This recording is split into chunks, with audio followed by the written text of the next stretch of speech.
Bonjour à tous. Je continue à vous partager des extraits du livre du cardinal Ratzinger, Foi chrétienne, hier et aujourd'hui. Nous pourrions aussi partir de la thématique solitude-sécurité et faire de semblables constatations. La solitude a été sans conteste une des sources essentielles d'une rencontre de l'homme avec Dieu.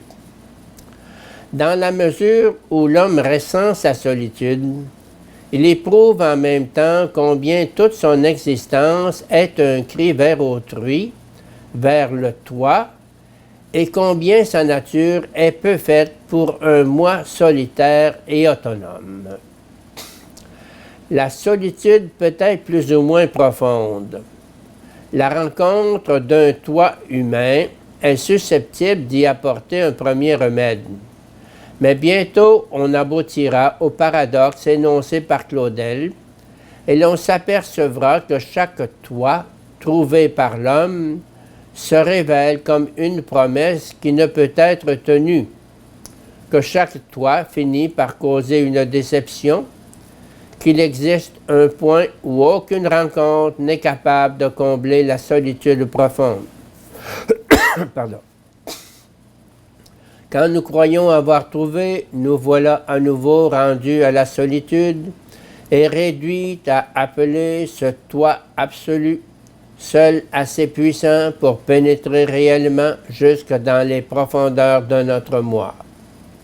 Mais ici encore, il faut reconnaître que la détresse de notre solitude et l'expérience de l'incapacité de l'amour à combler tous nos désirs ne sont pas l'unique source d'une expérience de Dieu. La joie de la sécurité, elle aussi, peut y amener. Grâce à un amour comblé, grâce à une rencontre heureuse, l'homme expérimente un don supérieur qu'il ne saurait susciter ni créer, et comprend que dans cette rencontre, il reçoit bien plus que les deux ensemble nous pourraient donner. Dans la clarté et dans la joie d'une telle rencontre, il entrevoit la proximité de la joie absolue et de la rencontre absolue qui se trouve derrière toute rencontre humaine. Ce sont là quelques indications qui montrent comment l'existence humaine peut devenir le point de départ d'une expérience de l'absolu, considérée sous l'aspect de Dieu Fils, de Dieu Sauveur, ou simplement de Dieu intéressant l'existence. La deuxième source de l'expérience religieuse, c'est la confrontation de l'homme avec le monde, avec les puissances redoutables qu'il doit affronter. La beauté du cosmos et sa plénitude d'une part, ses déficiences, son côté tragique et mystérieux d'autre part, révèlent à l'homme une puissance transcendante qui le menace lui-même tout en le portant. Cette fois, c'est sous l'aspect peut-être moins précis et plus lointain d'un Dieu créateur et d'un Dieu Père que l'absolu se présente. Si l'on poussait l'analyse, on retrouverait spontanément le problème déjà entamé des trois formes de déclination du thème de Dieu dans l'histoire: monothéisme, polythéisme, athéisme. On verrait alors, je crois, l'unité sous-jacente de ces trois voies d'approche. Unité qui, certes, n'est pas synonyme d'identité. Il n'est pas question que l'on pourrait, en creusant suffisamment, ramener ces trois formes indifféremment à une seule et même chose. La pensée philosophique serait peut-être tentée d'établir une telle identité, ce serait méconnaître le sérieux des options humaines et ne pas rendre compte de la réalité. Il ne s'agit donc pas d'identité, mais un examen plus approfondi ferait voir que la différence des trois formes se situe sur un autre plan que ne le laissent supposer les formules correspondantes. Il y a un Dieu, il y a beaucoup de dieux, il n'y a pas de Dieu. Certes, L'antinomie entre ces trois formules et leur contenu saute aux yeux. Mais il existe aussi un rapport entre elles que les simples termes ne laissent pas entrevoir. En effet, chez les trois, on pourrait le démontrer, domine la conviction de l'unité et de l'unicité de l'absolu. La chose est claire pour le monothéisme, mais le polythéisme, lui aussi, n'a jamais regardé les innombrables divinités, objet de sa piété et de ses espérances, comme l'absolu lui-même. Lui aussi voyait derrière ces nombreuses puissances l'être unique. Il admettait qu'en dernière analyse, l'être est un, ou qu'il consiste plus ou moins dans l'éternel conflit d'une antinomie originelle. Quant à l'athéisme, qui rejette l'idée de Dieu comme base de l'unité de l'être, il ne supprime nullement l'unité de l'être lui-même. Oui, l'athéisme, sous sa forme la plus dynamique, le marxisme, affirme que de la manière la plus nette,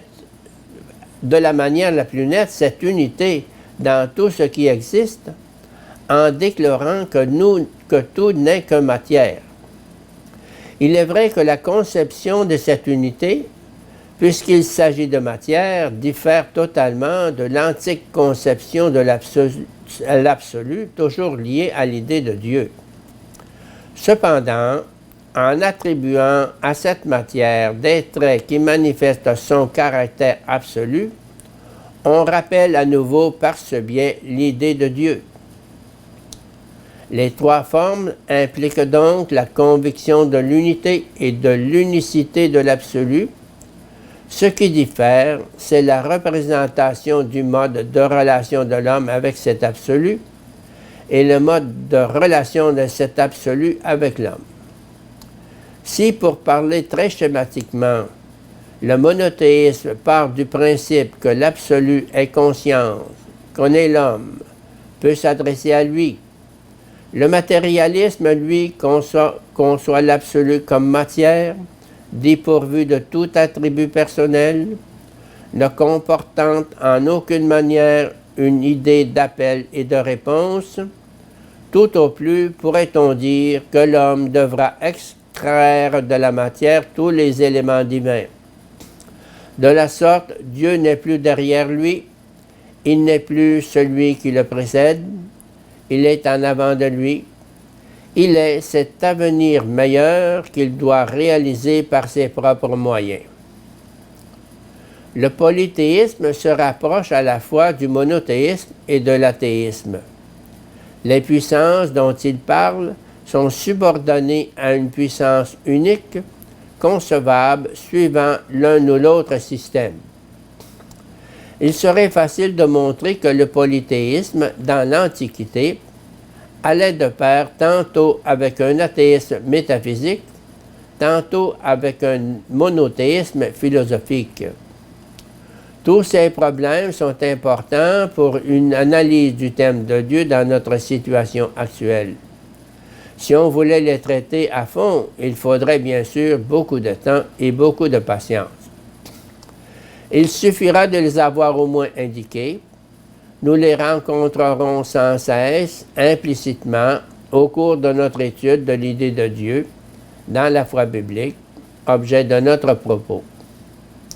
En étudiant ainsi le problème de Dieu d'un point de vue bien délimité, nous restons au cœur de tous les efforts de l'humanité en quête de son Dieu, ouvert à toutes les dimensions de la question.